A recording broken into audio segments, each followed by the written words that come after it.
Think push-ups are easy? Then why aren't your chest, shoulders, and triceps growing? Chances are you're making one of these 5 mistakes. Let's fix that. Push-ups are one of the best bodyweight exercises ever, but doing more reps doesn't mean you're getting stronger. Bad form steals your gains, stresses your joints, and turns an amazing exercise into wasted effort. Here are the 5 biggest push-up mistakes and how to fix them.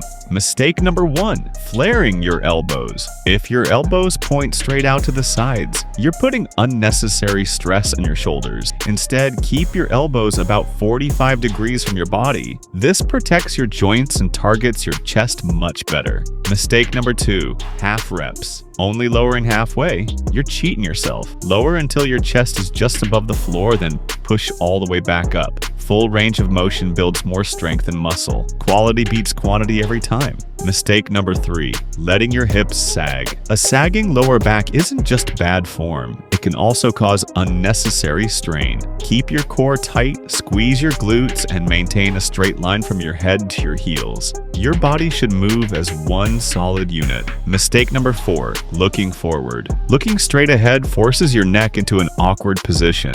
Instead, keep your neck neutral and look slightly in front of your hands. Your spine will thank you. Mistake number 5, rushing. Every rep fast reps don't equal better workouts. Control the way down, pause briefly, then push up with power. Slow, controlled reps build more muscle and better technique. Perfect push-ups will always beat sloppy push-ups. Master these 5 fixes and you'll build more strength, more muscle, and stay injury-free. Train smarter, not just harder. If this helped you, hit like, subscribe for more fitness tips, and keep leveling up.